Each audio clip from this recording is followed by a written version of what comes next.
The following program deals with controversial subjects. The theories, opinions, and beliefs expressed are not the only possible interpretation. Viewers are invited to make a judgment based on all available information. Tonight on Encounters, The Hidden Truth. These things were just flying all over.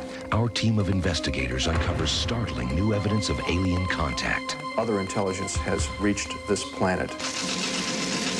From Boston, reporter Sandra Pinkney investigates claims of sinister alien abduction. I'm a walking, talking human farm for them. Are these the victims of extraterrestrial sexual abuse? I've had sperm samples taken. From California, Russell Rhodes uncovers frightening airline pilot reports of UFO encounters. This wasn't an aircraft. Are these unidentified craft a threat? It was as big as a football field. And from Germany, Natalie Brunt hunts for the truth behind these mysterious metallic discs discovered at this German crop circle. Are these strange plates proof of alien contact? This is a message. This is indeed a message by a non-human intelligence.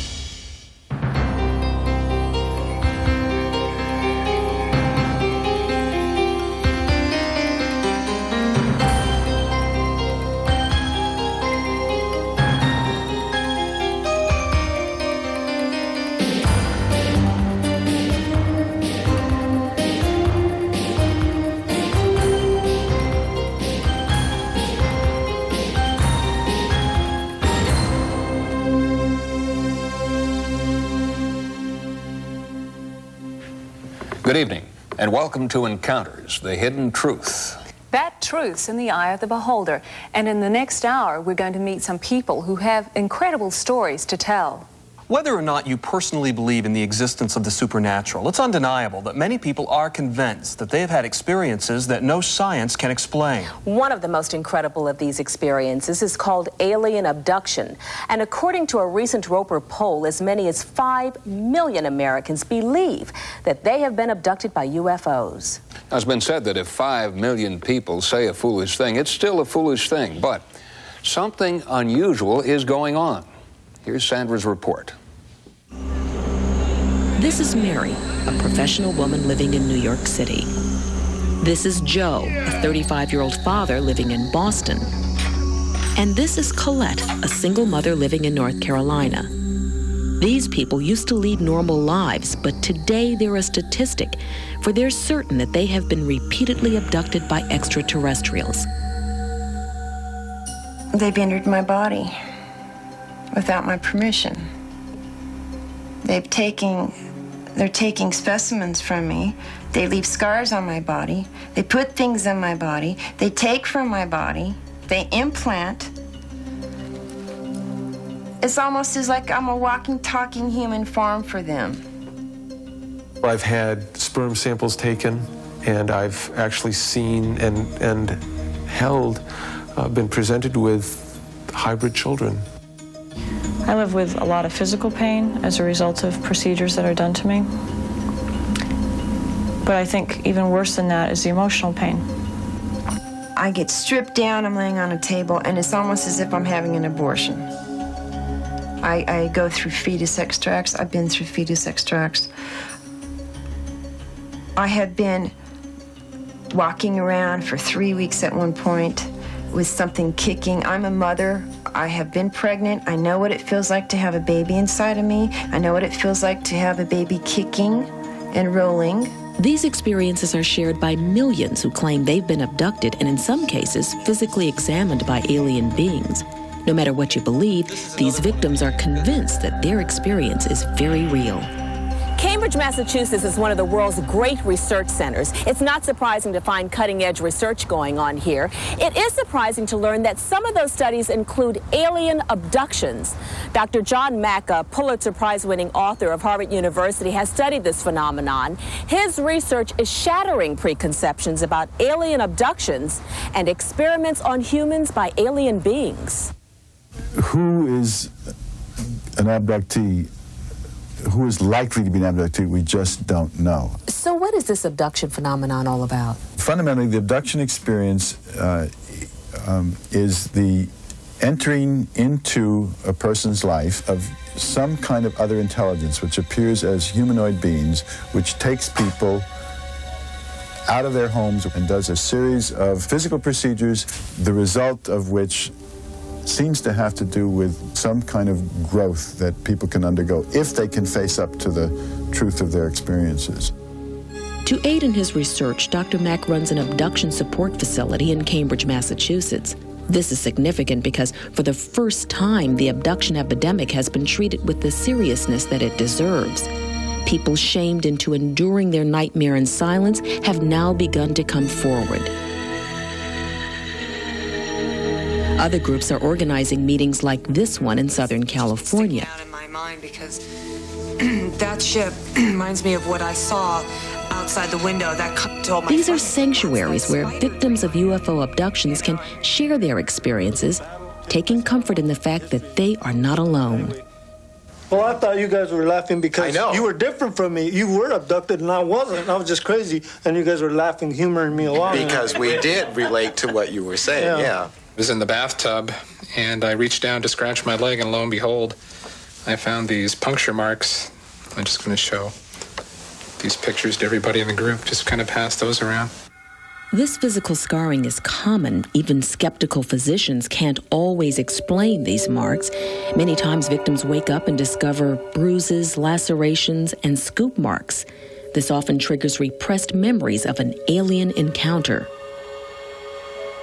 Sharing photos, homemade drawings, and recollections can help victims cope with their nightmare and come to terms with their experience. As I recall, a key tool used to release these suppressed UFO memories is hypnosis. Yvonne Smith has performed hypnotic regressions on hundreds of abductees.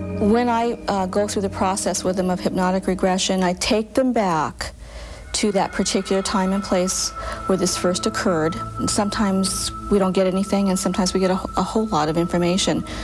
It's very, very difficult. You have to be very careful not to lead your subject into an abduction experience. So you have to pose the questions very carefully. John believes he was abducted by aliens. Recently, he allowed our cameras to record his hypnotic regression. He consented, knowing that reliving the experience could be painful. Makes you feel so helpless. Hypnotic trance enables John to travel back to the night of his abduction. Yeah, I hope we're finished with. Just tell me what's happening, John. Try not to hold anything back. No, I'm just lying there trying to recover from this. John recalls a painful experience when alien creatures forced him onto a table so they could perform excruciating experiments. I was surprised to learn there was a sexual component to these procedures. That involves the taking of sperm samples from the men, the taking of eggs from the women, sometimes the re-implanting of an egg that has been altered in some way. Women experience that a fetus is grown inside of them. The fetus will then be removed in a subsequent abduction. They feel that they are being used for some kind of breeding purpose. And for 3 weeks, I walked around with something inside of me, kicking and rolling. And I'm saying to myself, thinking I'm crazy the whole time, but knowing I'm not, they're running another experiment on me. They planted another baby inside of me. In one of my experiences, a taller being handed me a female child that was mine. And it was the most human-looking one I've ever been given. And it was definitely mine. It was a result of an egg that they had taken from me. And there was an unbelievable bond to that child, particularly because it was more human-looking than the other ones that I had been handed before. All I did was hold the child. That's all I did. And cried, because I knew it was going to be taken away. Yes, I've definitely had the feeling that the infants I've been presented with were in some part my own. I want to understand. I want to be able to hold these infants. I want to be able to know these. Who are these people? I want to know. I don't know all the answers to why this is happening, why they're producing these children, why they're taking them away. And it's that uncertainty and not knowing what's going to happen. But there's a piece of me out there, there's a piece of me my soul out there somewhere that I don't know what's happening with it. And that's hard. Millions of abduction victims look for an explanation. Are they part of a mass hallucination or targets of a bizarre experiment? While waiting for an answer, they also wait for a little compassion. But the hardest part of all of it has been how society treats you. That's the scary part. The way people look at you, the way people ridicule you because you don't fit the norm. You want to hold on to another human being. You want compassion. You don't want sympathy, or I don't. You want understanding.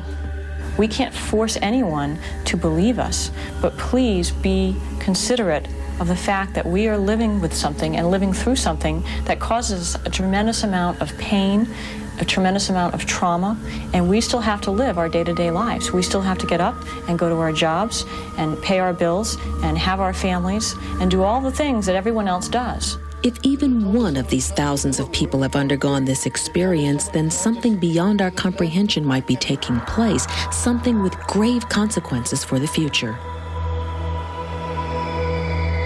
Sandra, you know there's been some criticism of the techniques used to recover these repressed memories. That's right, John. Some researchers have been accused of manipulating their hypnotized subjects, but there are many, many people involved in investigating this phenomenon. And the fact that these people all report just about the same experience suggests that something is definitely going on. And the research undoubtedly will continue. Encounters will be back in a moment. Coming up, Natalie Brunt hunts for the source of two strange metallic discs found at this crop circle. We have never seen metallic plates like this. Is this a form of alien contact? This is indeed a message by a non-human intelligence.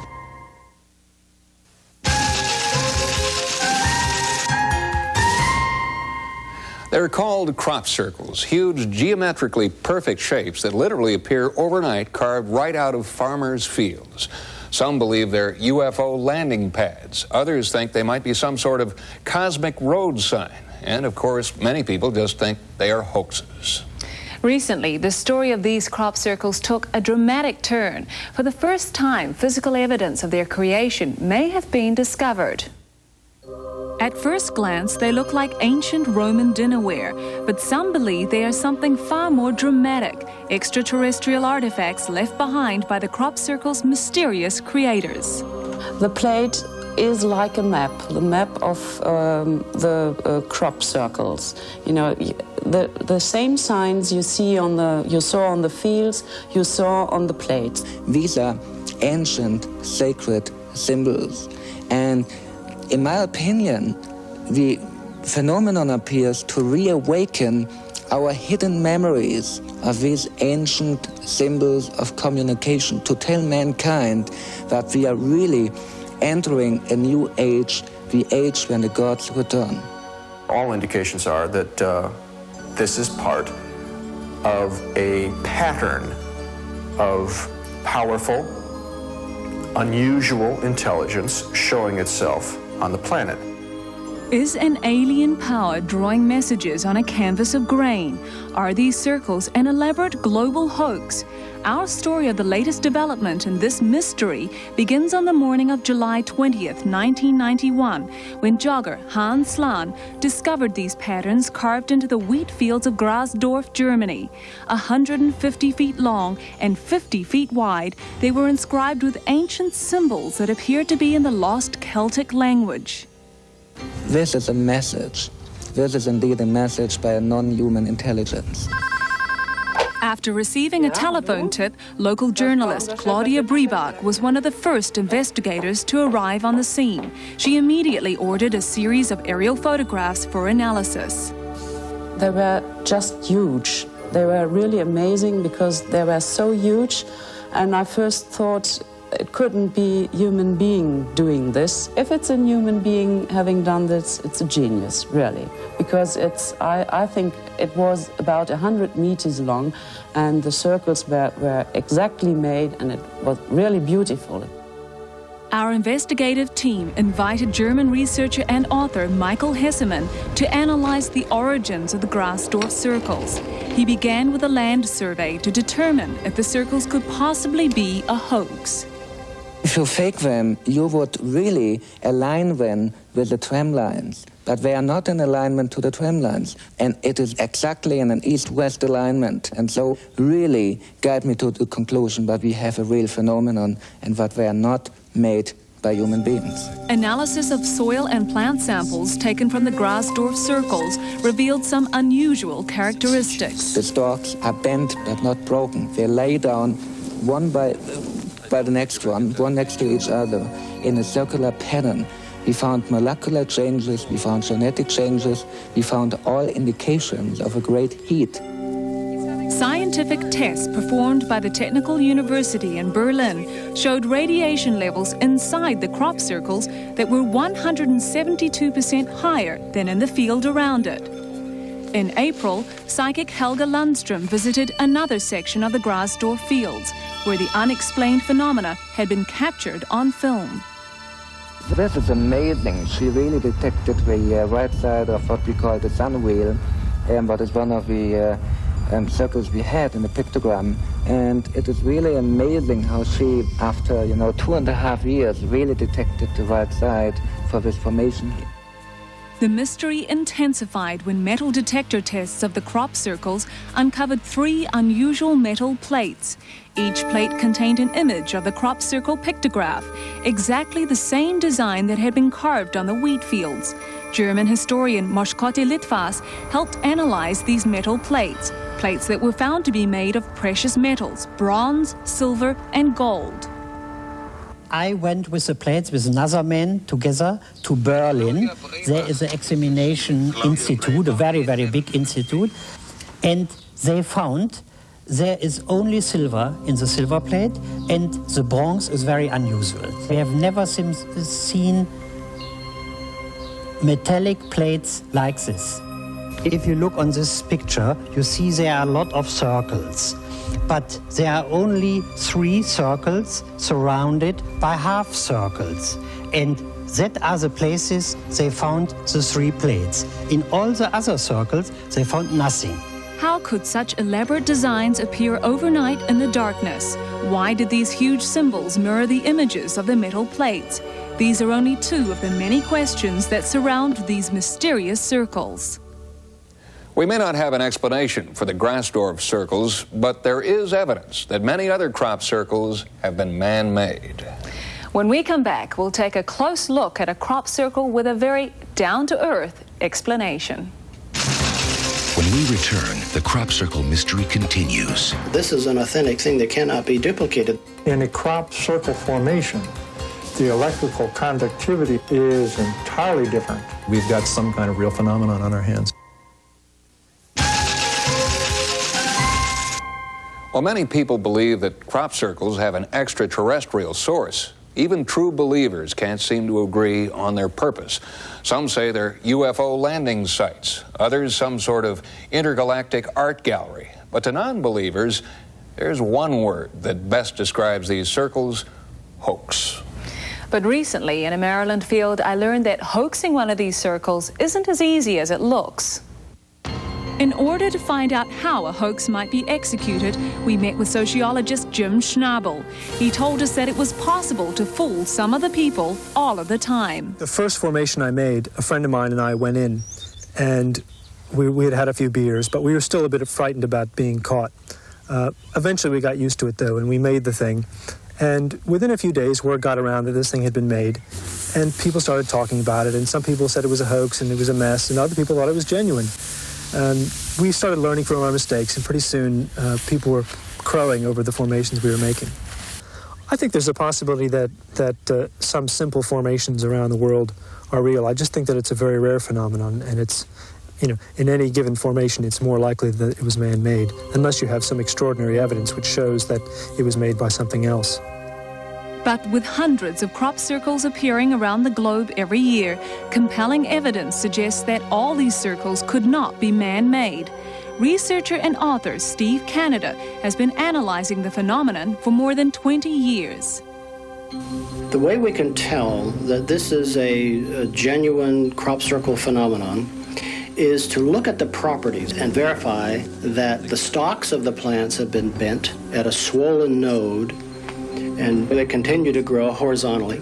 The genuine formations have a smooth swirling to them, that is, one direction on top and underneath the opposite.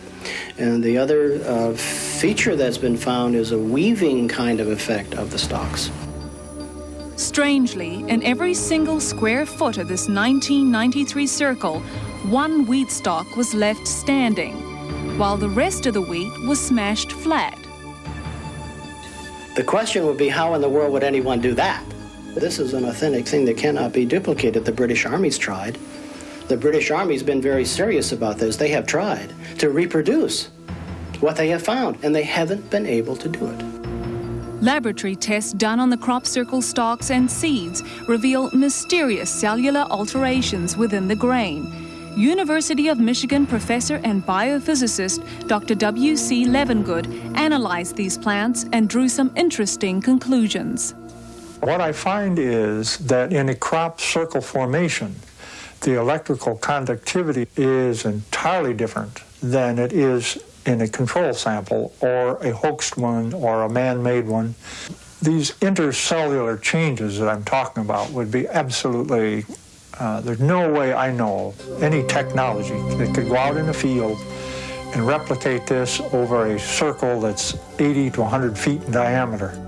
Excited by these new findings, astrophysicist John Burke did a series of electrostatic readings on fresh crop circles. We did experiments last year which showed that at least some of these electrical changes cannot be produced by people knocking crop down. So regardless of what percentage of these things may be produced by people, there's quite a few of them out there that aren't. And so very definitely we've got some kind of real phenomenon on our hands, yes. If these elaborate designs are not created by a man-made technology, then who or what is responsible? The answer to that question continues to elude investigators. Natalie, when you were examining these circles, what conclusions did you come to? Well, John, with enough manpower and enough time, you can make a crop circle. But these gigantic, mathematically precise circles always appear overnight. And in most cases, no evidence of a hoax has been found. No tire tracks, no footprints, nothing. And Encounters will be back in a moment. Coming up next, reporter Russell Rhodes uncovers frightening airline pilot reports of UFO encounters. This wasn't an aircraft. Are these unidentified craft a threat to our safety in the skies? It was as big as a football field. As a journalist and as a pilot, I've heard about things pilots have seen but simply cannot explain. Though I've never seen a UFO, I believe these witnesses are reliable and their stories quite credible. Recently, Russell Rhodes investigated some of these aerial encounters. Russell? John, many pilots are frightened. Encounters has learned that not only have they seen UFOs in the air, they've been pressured into remaining silent on the ground. But now they're finally beginning to come forward. Here's my report. It happened on the night of November 17th, 1986, 35,000 feet over Alaska. A pilot from Japan Airlines reported seeing a UFO 2 times bigger than an aircraft carrier, flying dangerously close to his plane. He alerted air traffic control. This is the actual tape of their conversation that night. I want you to keep a good track on there, and if you can pick up a code, verify that you do not have any aircraft operators in that area. No. That is firm. We do not have anybody up there right now. Can you give me the position of primary you're receiving? The pilot tracked the enormous UFO for 10 minutes, and then it vanished into the night stars. Shaken, the pilot completed his scheduled flight, only to learn that he was grounded. He is not alone. Air traffic personnel are pressured into silence as well. This controller, who has tracked UFOs on radar, feels strongly that authorities such as the FAA do more than just discourage the filing of UFO sighting reports. Only on the condition that his identity not be revealed did he agree to talk to us. Do you think there's actually a system in place to discredit people who might come forward? Yes. There was one in Fairbanks that the controller saw something up to the north, and he reported it, and they made him look like an idiot.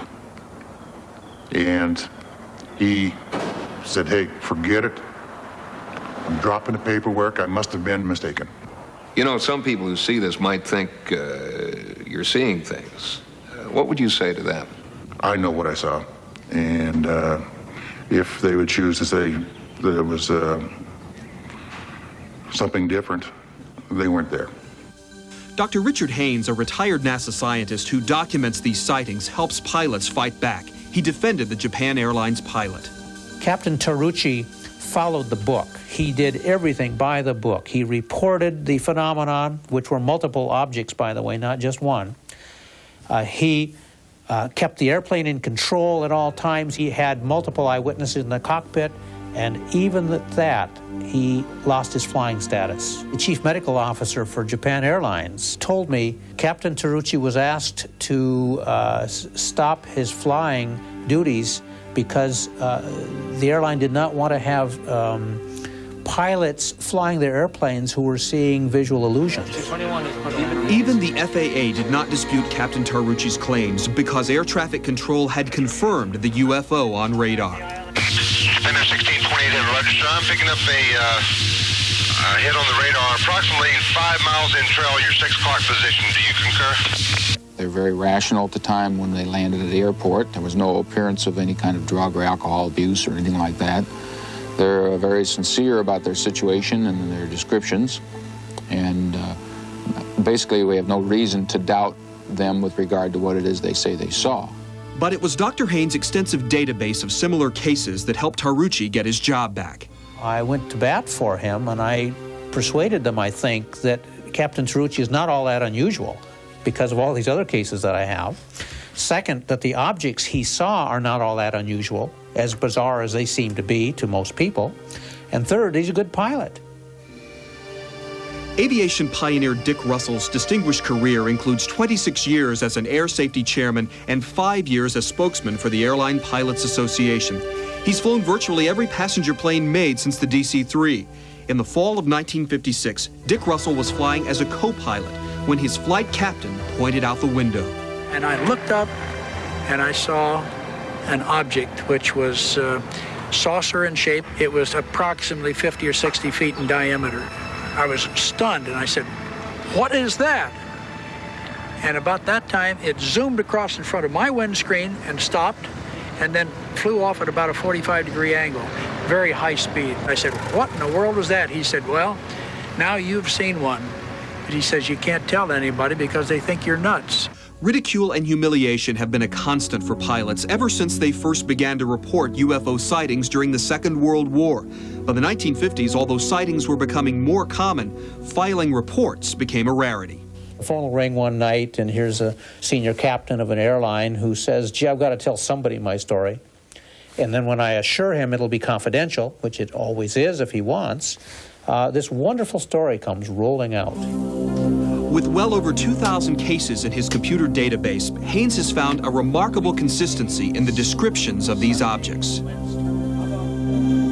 I have wonderful cases of the airplane is like here, and the object will be off the left wing, and then it'll hop over to the right wing. One very interesting case I investigated involving a commercial transport flying across the country at night. The captain told me that he was on autopilot flying at cruise altitude and cruise speed when all of a sudden the airplane began to fly by itself, to deviate off, I believe, to the left-hand side. The alarmed pilot noticed that all 3 of his compasses were pointing to different headings. Then he saw a bright object hovering by his left wing. He observed it for several minutes before it darted off in a flash. That pilot did not report the sighting and spent years not talking about his UFO experience. Here in Los Altos, California, though, we found him. Neil Daniels is retired now and no longer silent about what he saw almost 20 years ago. Air traffic control in Boston said, United 94, where are you going? And so I said, well, when we figure this out, I'll let you know. Whatever it was, it did cause a disruption in the magnetic field around the aircraft to the point where it did pull the aircraft off course. The airplane is the focus of attention of the phenomenon for some strange reason, not the other way around. Later on, I mentioned it to my boss, and he gave me a ration about, well, bad things happen to people that have sightings like that. Neil Daniels wasn't sure what his boss meant by bad things, but bad things do sometimes happen to those who file UFO sighting reports. Pilots know now that You can make reports all day long and nothing will be done about it, nothing will be investigated. They'll take your report and they lose it immediately. Military pilots have made reports many times. They've chased them. They have been set out to chase it, to find out what they are. They come back with reports, and it's as far as it ever goes. In the early 1950s, Art Schaff was flying 7 passengers, including 2 officers, from Eglin Air Force Base in Florida to Louisville, Kentucky, when he had a spectacular sighting. The next day, Schaff was thoroughly debriefed. There was a full colonel who was chief of intelligence, and he's the one that called me in. I found out later that everybody was called in that was on that flight, and everybody apparently saw the same thing. Back in those days, when more than one person had a sighting like this, they used mass hallucination as a possible answer to the whole thing. Schaff had been the first to notice the strange orange light hovering alongside the plane. He quickly pointed it out to his co-pilot. Out of nowhere, it's alongside of us. These 3 huge glowing balls in a triangle.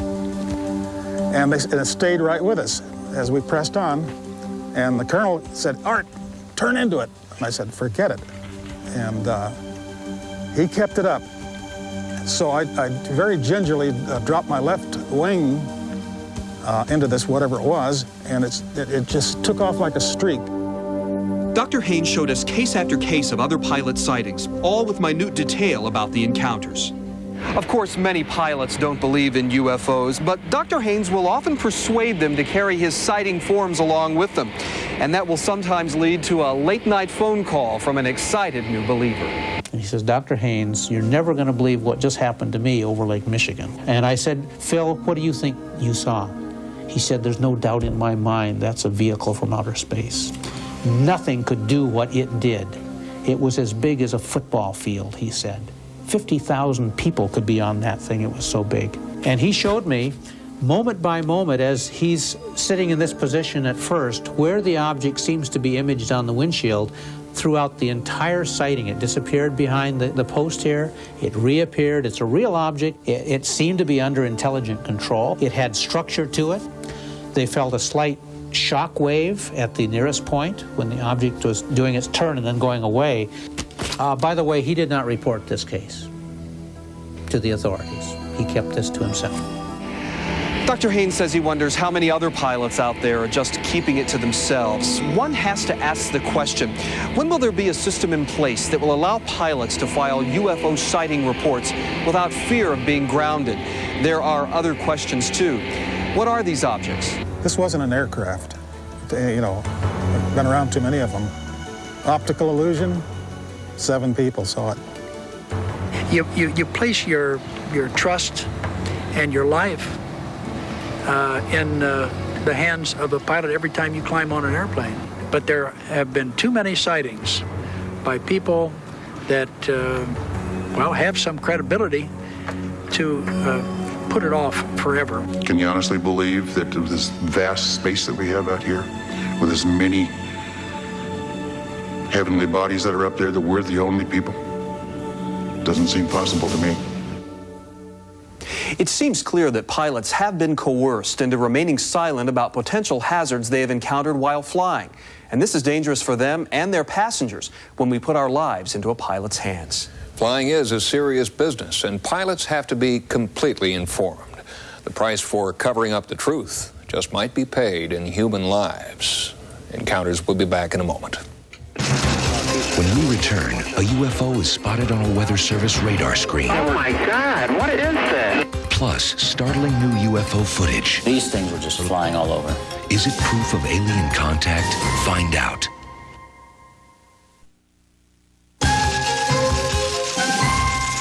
The modern era of UFOs began in 1947 with a series of dramatic sightings that culminated in the Roswell incident.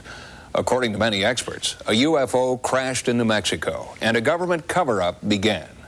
As we're about to see, that cover-up may still be going on, and it isn't confined to just the skies over Roswell. Recently, in response to constituent pressure, Congressman Stephen Schiff of New Mexico tried to retrieve records pertaining to the Roswell incident. That was the beginning. I thought this would be a very routine matter, that I would request from the Defense Department their records. They would provide me what they could. I'd give it to the constituents who asked for it, and that would be the end of it. Unfortunately, this has been anything but routine so far. Physicist and noted UFO researcher Stanton Friedman has been following the Schiff investigation since its onset. He wrote a detailed request, 3 pages long, to the Secretary of Defense, Les Aspin, last year, asking for a full report and briefing on the Roswell story, because many of his constituents claimed that it was being covered up. Instead of getting a response that he expected, he suddenly hears from an Air Force colonel in the Pentagon saying, oh, the Roswell, all that UFO stuff is over at the National Archives. The National Archives says we don't have anything. I couldn't begin to tell you why the Department of Defense has acted in this fashion. This is the first time that I can remember one agency simply referring me to another agency and washing their hands of the matter. And then in this particular case, the second agency, the National Archives, says they don't have anything. So this is beginning to look like a runaround.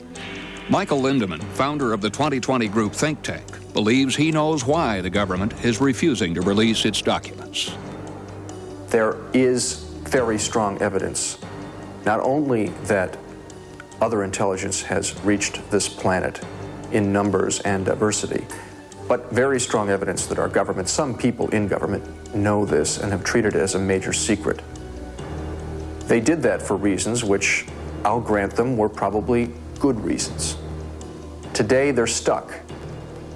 They felt it was important to lie about it, and they've been lying for 50 years. And if a congressman is unable to uncover the truth, what chance does the ordinary public have? But since 1947, things have changed. Eyewitnesses own video cameras. Phone calls to emergency hotlines are recorded.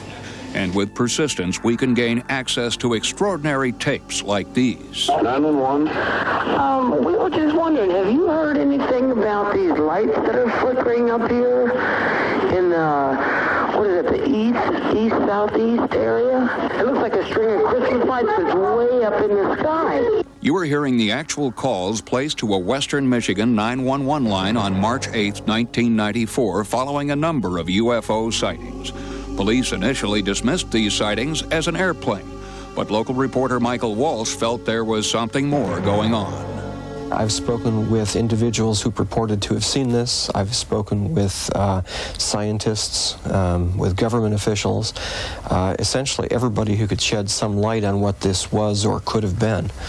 And I've received just question marks so far. Okay, what do you have there, sir?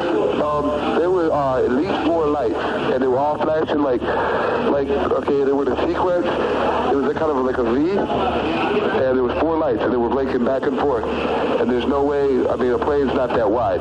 After several minutes, the dispatcher decided to call National Weather Service in Muskegon, which is about 30 miles north of Holland, Michigan, to ask if there was anything on their screen that they might offer. This is Ottawa County 911 calling. You getting anything weird down in the southern Ottawa County area? Yeah, there's something big down there. Wait a minute, that's really strange.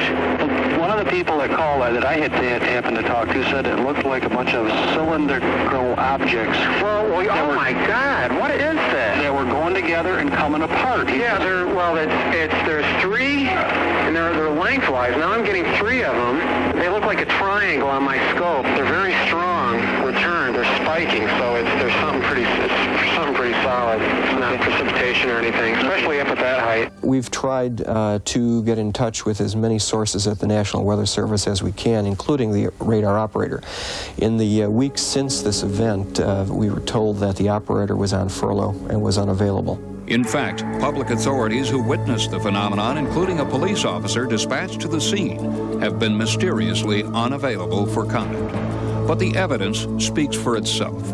And 2,000 miles away, more evidence was being captured on videotape. The location, Roswell, New Mexico. These things were just flying all over. They were doing incredible maneuvers. I saw a dark object that appeared like a cigar-shaped object that would zoom in between these. They almost looked like they were going to collide. They'd be coming this way, and this dark object would go right in between and then disappear in the clear blue sky. What they're doing is just like something I've never seen before. The maneuvers that they do. On the March 5th sighting, there's a half circle that automatically heads into a 45-degree angle. I've never seen a plane do that. I've never seen a bird do that. A balloon just floats in the air, so it couldn't have been a balloon. And it was way, way, way up there. Mutual UFO Network video analyst Jeff Sainio analyzed the Escamilla footage. Here we've got a daytime video. You can clearly see what's going on, and you also see multiple witnesses to this. You can hear them. You can hear children, and children are good observers, and they're terrible actors. I see it. It's right there. Others too. Encounter's analysis of the Escamilla footage only deepens the mystery. When the footage is slowed down, one can clearly see some sort of superstructure on top of the object. And when a still frame is selected, enlarged, and then electronically enhanced, this unusual superstructure becomes even more apparent. It's obvious the Roswell UFO is no ordinary aircraft. This is clearly not a fake. There's too many people involved. It's not an aircraft because it's overhead for too long and silent. The closest possibility would be is a weather balloon, but based on the limited shape information I have, it doesn't seem to match that. And most importantly, both of these objects appear to generate whirlwinds out of the bottom, and that eliminates pretty much any conventional object. Public officials prevented from talking about events documented on both audio and videotape. A congressman denied access to official files. Pilots and air traffic controllers being pressured into remaining silent. The cover-up seems to be continuing. Keeping secrets is easy. You don't tell anybody. You make sure people are thoroughly investigated, and you make them sign agreements, and you learn very quickly that the penalties for breaking security include death, life imprisonment, forfeiture of all possible future benefits, heavy fines. Certainly, if we go back to the Roswell incident as an example, we know that there are people who were warned off very matter-of-factly, very distinctly. The mortician Glenn Dennis told, if you speak a word of this, someone will be picking your bones out of the sand. The sheriff, George Wilcox, told that if he spoke a word of what he'd seen, and he'd seen a lot, he would be killed, his wife would be killed, and his children would be killed. Now this can only be called terrorism. That story set the tone for almost 47 years of massive misrepresentation and cover-up. The question remains, how long can a cover-up hold before the weight of evidence washes it away? Here's the question you have to ask yourself. You can say, well, maybe the government knows something so terrible that they can't tell us. If that's true, then we are not living in a government of, by, and for the people. We have a right to know, to make decisions. We've entered a time in our history when the people hate government lies. Therefore, it's not just a question of telling them an uncomfortable truth, but admitting a very long-standing lie, which was aggressively defended. I put everything on the shelf because of this, because I know what we have. It's unidentified flying objects that we have on these tapes. I want the answer so I can go on with my life. One need only examine recent American history to find parallels for this pattern of government cover-up. But as we've also seen, the truth can be hidden for only so long. Encounters will be right back. If you would like to contact us here at Encounters, write to Encounters, P.O. Box 36B47, Los Angeles, California, 90036. To contact us by phone, call 213-925-1UFO. Or to contact us online, visit the Encounters forum on CompuServe by typing Go Encounters or at the following number. If you have a story you'd like us to investigate, we'd like to hear from you.